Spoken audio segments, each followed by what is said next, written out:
Assalamualaikum warahmatullahi wabarakatuh.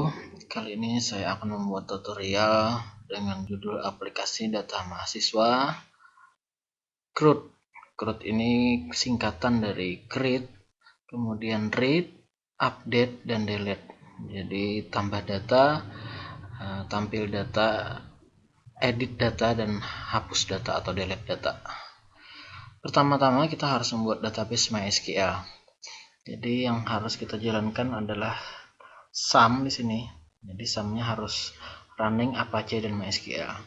Kemudian kita coba menggunakan browser. Saya menggunakan Firefox Mozilla. Kemudian saya coba mengetikkan localhost untuk menguji apakah web server kita sudah jalan.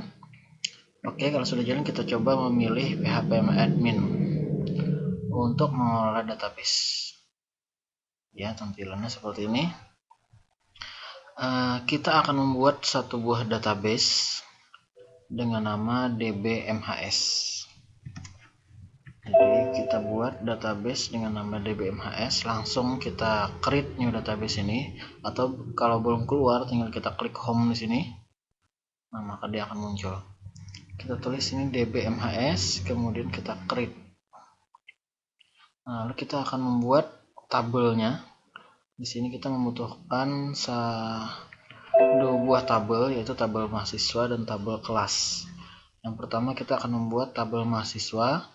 Di sini ada 8 field. Jadi 8 field. Cara membuat tabel, tinggal kita klik dbmhs. Kemudian kita masukkan di samping sini ada create new table on database. Kita buat tblmhs dengan number of field-nya ada 8. Kemudian di samping kanan ada go. Nah, maka akan muncul pertanyaan-pertanyaan seperti ini, ada field, ada tipe, length, values, dan lain-lain. Yang pertama, kita sesuaikan yang ini. Kita buat ID mahasiswa, nama, npm kelas, dan lain-lain. Kita tulis di bagian field.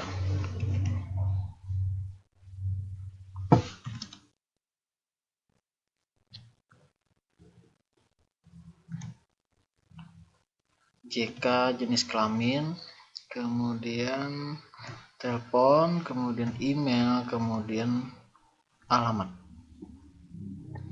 Untuk ID MHS atau ID kita menggunakan integer, nama kita menggunakan varchar dengan lengthnya 100, kemudian npm varchar dengan lengthnya 8, kelas varchar dengan lengthnya 20, jenis kelamin varchar dengan length 10, telepon varchar dengan length 15, email varchar dengan length 100, dan terakhir alamat menggunakan teks. Nah, jadi kalau menggunakan varchar harus di input length atau values-nya.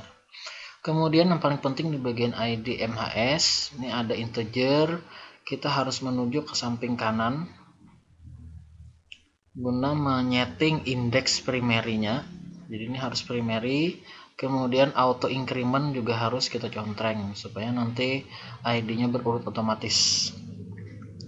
Kalau sudah, kita save. Nah, di bagian bawah sini ada save. Nah, kalau berhasil maka akan muncul tabel seperti ini. Jadi kalau kita klik tblmhs maka akan muncul filenya seperti ini. Jadi di bagian struktur. Tapi kalau di bagian browser itu untuk melihat datanya. Kalau tidak muncul berarti belum ada data yang kita input. Langsung kita input datanya, yaitu memilih di bagian insert. Kemudian kita isi pertanyaan di sini. ID tidak perlu, nama langsung kita isi, npm kita isi, kelas misalnya apa ya, 4F saja, kemudian jenis kelamin, kemudian telepon, kemudian email, alamat,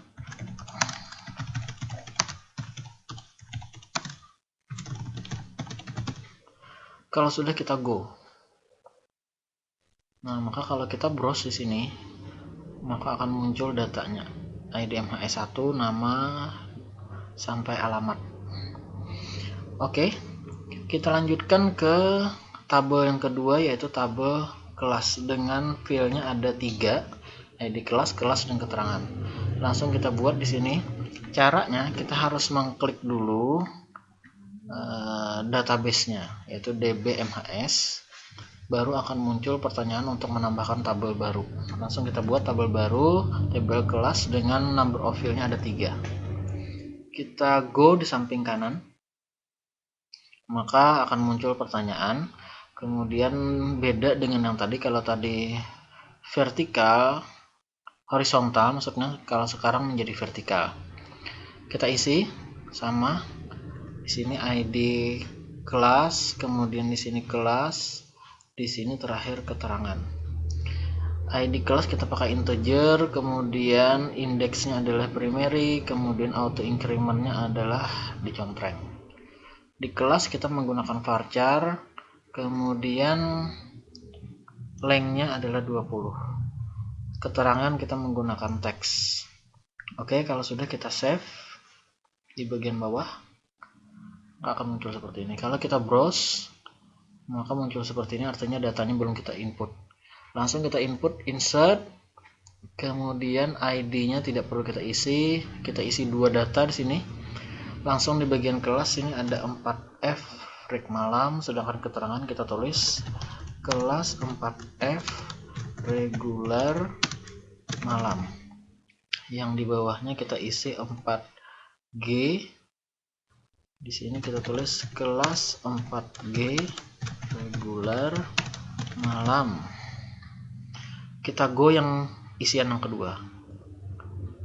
Nah, maka kalau kita browse, maka hasilnya sini ada ID 1, ID 2, kelas 4F, kelas 4G, keterangannya 4F regular malam dan kelas 4G regular malam. Kemudian kalau database yang sudah selesai kita buat, kita harus membackup. Jadi cara membackup-nya adalah kita klik database-nya, kemudian kita pilih di sini export. Lalu di bagian bawah sini ada save as file. Ini harus kita contreng. Kemudian paling ujung kanan sini ada go-nya. Kalau kita go, maka dia akan mendownload database yang telah kita buat tadi. Oke. Nah, maka kalau kita lihat di sini, kita open, maka akan muncul di sini DBMHS. Ini karena double, jadi dia tambah 1. Oke, sampai di sini berarti sudah berhasil untuk membuat database dan membackup database. Kemudian kalau seandainya database ini ingin kita delete atau kita hapus, kita tinggal klik DBMHS. Kemudian kalau sudah muncul, tinggal kita pilih drop di bagian ujung kanan sini. Kita oke. Nah, maka di sini DBMHS sudah hilang. Kemudian cara mengembalikan dari file SQL yang kita backup tadi, kita buat dulu pertama-tama database-nya, yaitu DBMHS. Lalu kita create. Nah, kalau sudah muncul di sini dengan 0 masih, lalu kita import.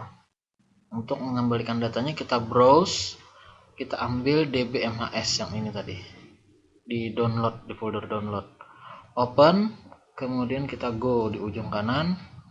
Nah, maka database yang telah kita hapus tadi akan kembali seperti semula. Struktur, oke. Kelas, struktur, oke, sama persis. Oke, sampai di sini berarti untuk database sudah selesai. Kita lanjutkan ke tutorial berikutnya, ke